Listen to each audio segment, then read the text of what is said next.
ہمیشہ یاد رکھنا ہے کہ 8 فروری کو تو آپ نے ووٹ کاسٹ کیا تھا، لیکن 9 فروری کو پاکستان میں کیا ہو رہا تھا؟ آپ کے حق پر ڈاکہ ڈالا جا رہا تھا، کمپرومائز کیا جا رہا تھا، نتائج تبدیل کیے جا رہے تھے۔ تو 8 فروری کو جو ظلم جس کا آغاز ہوا، 9 فروری کو یہ اپنی انتہا کے اوپر پہنچ گیا، اور پاکستان میں سب سے مقبول لیڈر کو ہمیشہ کے لیے آپ نے جیل میں رکھنے کی تیاری کی، ایک نااہل کرپٹ ٹولے کو پاکستان کے اوپر مسلط کیا۔ دوستو، عدالت کی کارروائی اور جو لطیف کھوسہ صاحب نے باتیں کی ہیں، اس سے پہلے میں آپ کو ایک چیز یاد کروا دوں۔ میں 1.5-2 برسوں سے آپ کو مسلسل چیخ رہا ہوں، پاکستان تحریک انصاف کے اکثریت مجھ سے ناراض ہو گئی کہ آپ یہ باتیں کیوں کرتے ہیں کہ ہم نہیں نکلے، 8 فروری کی رات کو ہمیں نکلنا چاہیے تھا۔ آپ ذرا تصور کریں کہ اگر 8-9 فروری کی رات کو یہ نکل آتے، پاکستان کا جو اس وقت منظرنامہ ہے کیا تبدیل نہیں ہوتا تھا؟ کہ اگر آپ سڑکیں بلاک کر دیتے، الیکشن کمیشن آف پاکستان کا گھیراؤ کرتے، تو آج آپ کو 26 اور 27ویں ترمیم کے تحفے ملتے، یہ حکومت ملتی۔ کبھی ایسا نہیں ہونا تھا، اور اب تو یہ باتیں تحریک انصاف کے لوگ ٹی وی پر بیٹھ کر اس کا اعتراف کر رہے ہیں۔ کاش آپ اعتراف سے پہلے یہ کر کے دکھاتے۔ کل ایک ویڈیو کلپ میرے سے کسی دوست نے شیئر کیا ہوا، وہ ہمارے ریگولر لسنر ہے کہ عرفان دیکھیں آپ ہمیشہ ہی کہتے تھے، آج شہزاد اکبر صاحب نے بھی یہ کہہ دیا اپنے ویڈیو کلپ کے اندر کہ اگر ہم اس رات کو نکل آتے تو شاید آج ہمارے حالات جو ہیں بہت مختلف ہوتے، لیکن ہم نے ایسا نہیں کیا۔ دوستو، اس میں ایک اور چیز جو بہت ہی امپورٹنٹ ہے، عدالت میں لطیف کھوسہ صاحب کا جا کر عمران خان کی ملاقات کا ایکسیس اور پھر عدالت کا انکار کرنا۔ لطیف کھوسہ کا اصرار یہ تھا کہ چیف جسٹس نے نوٹس جاری کرتے ہوئے واضح کیا کہ کل کی سماعت میں سب سے پہلے درخواست گزار وکلا کو یہ قانونی رکاوٹ عبور کرنا ہوگی کہ یہ معاملہ غیر مؤثر کیوں نہیں ہو چکا۔ اگر ملاقات کرانی ہوتی تو آج ہی احکامات جاری کر دیے جاتے، ملاقات کے لیے دوسری سائڈ کو نوٹس جاری کرنے کی ضرورت کیا تھی؟ لطیف کھوسہ یہ کہتے ہیں کہ جس دن 5 اگست 2023 کی پہلی عمران خان کی سزا کے آرڈر کی معطلی سے متعلق 426 فوجداری کی درست تشریح ہوگی، عمران خان نہ صرف چیئرمین بحال ہوں گے بلکہ ہم سیٹ خالی کر دیں گے اور عمران خان ایم این اے بن کر واپس اسمبلی پہنچ جائیں گے، اور ہم بلے کے نشان کی واپسی کا سفر شروع کر دیں گے۔ دیکھیں، یہ بلے کا نشان جو ہے سفر، اس کا یہ اب کوئی معنی نہیں رکھتا۔ عمران خان کے پاس نشان ہو نہ ہو، عمران خان کا جو نشان ہے، عمران خان کی جو مقبولیت ہے، یہی اس کا نشان ہے۔ عمران خان خود ایک نشان ہے جسے آپ مٹانے کی کوشش کرتے ہیں لیکن وہ مٹتا نہیں ہے، بلکہ وہ نشان اور گہرا ہوتا جا رہا ہے۔ دوستو، سلمان اکرم راجہ کی گفتگو امپورٹنٹ اس لیے کیونکہ انہوں نے ویڈیو ٹرائل کا ذکر کیا ہے، اور وہ یہ کہتے ہیں کہ ہم نے بروز جمعہ 100 سے زائد ممبران اسمبلی کے دستخط شدہ یادداشت سپریم کورٹ پاکستان میں جمع کروائی۔ یہ یادداشت نہیں تھی، اسلام آباد ہائی کورٹ میں عمران خان اور بشرا بی بی کے مقدمات نہیں لگائے جا رہے۔ آج اس کے نتیجے میں کچھ مقدمات لگے ہیں، لیکن وہ تمام مقدمات وہ ہیں جن میں پہلے ریلیف مل چکا، لیکن سرکار وہ ریلیف واپس لینا چاہتی ہے۔ یعنی جو عمران خان کا میرٹ پر فیصلے ہوئے، یہ ان فیصلوں کو بھی ریورس کرنا چاہتے ہیں۔ میرے لیے سب سے جو تکلیف دہ بات تھی اور جو خطرناک مجھے نظر آ رہا ہے، یہ سائفر کیس ہے۔ اس میں انہوں نے ایف آئی اے کو فریق بنا دیا، ایف آئی اے چلا گیا جی اوپر، اور اب دیکھیں کہ اگر اس کو ریورس کر دیا گیا تو یہ ایک بہت بڑا مسئلہ بن سکتا ہے، اور اس کیس کے اندر عمران خان کو خدا نخواستہ اگر سزا سنا دی گئی تو پھر آپ کے پاس اپیل کے کیا پلیٹ فارمز رہ جائیں گے۔ دوستو، 9 مئی میں مقدمہ چلایا گیا۔ سلمان اکرم راجہ یہ کہتے ہیں کہ اس کے حوالے سے کہا گیا کہ عمران خان کا ویڈیو ٹرائل ہوگا۔ اب یہ کرتے کیا ہیں؟ عمران خان کی کال ملاتے ہیں واٹس ایپ کے اوپر اور سامنے رکھ دی جاتی ہے۔ اب وکیل کیا کہہ رہے ہیں، عدالت کا کیا ماحول ہے، جج کیا ریمارکس پاس کرتے ہیں، یہ عمران خان کو کچھ پتہ نہیں چلتا۔ اب یہ واٹس ایپ کال آپ بیٹوں سے بھی بات کروا سکتے ہیں، لیکن اس واٹس ایپ کال کو کروایا نہیں جاتا، وہاں پہ رولز اور جیل مینول جو ہے وہ راستے میں ایک بہت بڑی رکاوٹ بن جاتے ہیں۔ تو عمران خان کے لیے عدالتیں، یہ نظام ریلیف دینے کے لیے تیار نہیں، انصاف دینے کے لیے تیار نہیں ہے۔ دوستو، یہ تمام خبریں، یہ تمام ویڈیوز اور یہ تمام گفتگو آپ کے سامنے رکھنا اس لیے ضروری ہے کہ یہ پاکستان کا میڈیا نہیں چلا رہا۔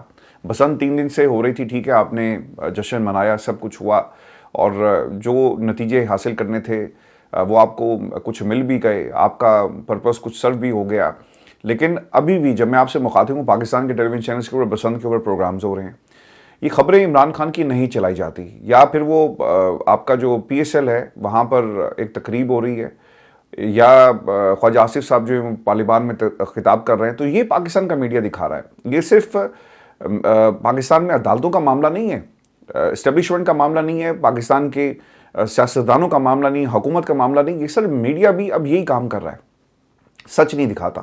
اس لیے ان تمام کیسز کے اوپر تفصیل سے بات کرنا بہت ضروری ہے۔ آگے چل کر آپ کو میں کنٹینر کی کہانی بھی سناؤں گا۔